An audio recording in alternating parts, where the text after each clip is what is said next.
Welcome back to Music Theory Logic. My name's Andrew, and today we're going to talk about some interesting time signatures, what a time signature is, and how to execute that in Logic Pro. In honor of my shirt, which is hard to see, but it says these are difficult times, 6/4, 9/8, 11/16. So those are some difficult time signatures. Let's go ahead into the Logic session. So here we are in a default session of Logic Pro. We're not going to write much music today, but we are going to talk about time signatures. So a time signature is the division of time within a song. The most basic time signature and the time signatures you're going to see when you open up most of your DAWs, it's going to be 4/4. Up here in Logic Pro at the top, we see our time signature. Now we can actually edit that so the time signature changes. This is going to be important if you're trying to make some experimental or some more interesting music, or polyrhythm if you are into that.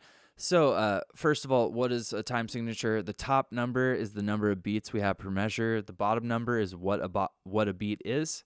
So the bottom note is going to be some subset of 4, like a quarter note, or 2, a half note.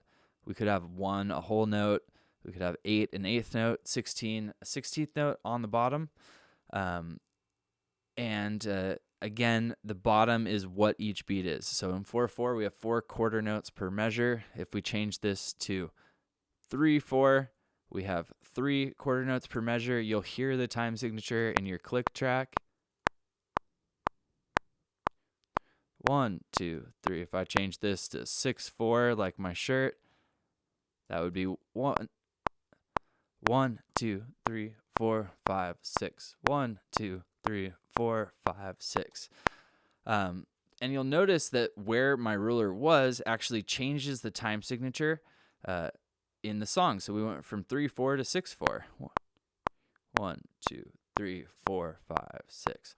Cool. Let's say you're recording some sort of progressive metal band, and you want to program in a custom click track kind of thing. So if I get rid of all of our time signature stuff, I come to the beginning, I can change that so that we are in our 4/4, which I guess the only way I know to do is up here on the main ruler. So we're at 4/4. So let's do what my shirt says. It says 6/4, so we would do 6 here. Then let's give it 4 measures per time signature. The next one is a 9/8. So right there, we could go up to 9, choose on the bottom the 8. Cool. We'll give it another 4.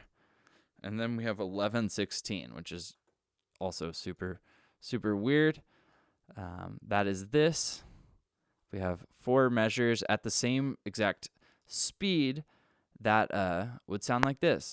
2, 3, 4, 5, 6. 2, 3, 4, 5, 6. 1, 2, 3, 4, 5, 6. Here comes 9/8. 1, 2, 3, 4, 5, 6, 7, 8, 9. 1, 2, 3, 4, 5, 6, 7, 8, 9. 1, 2, 3, 4.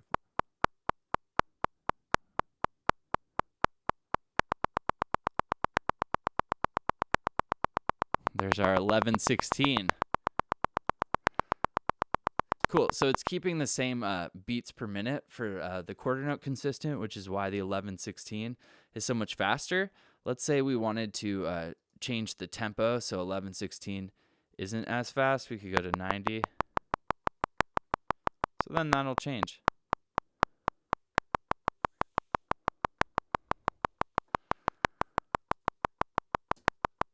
Yep. So it's that simple. Again, in Logic Pro, a lot of this is going to be right here in our giant expanded ruler. So hopefully that helped you.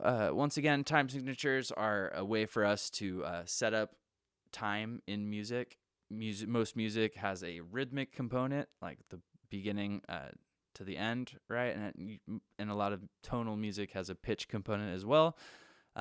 Again, for popular music, most of what we find is going to be in 4/4, but now hopefully you know how to change your Logic session for recording a progressive metal band or making some sort of polyrhythm. Once again, my name's Andrew. If that helped you, you'd help me out a ton by subscribing to the channel. Hit that bell for notifications, and I'll see you next time. Cheers.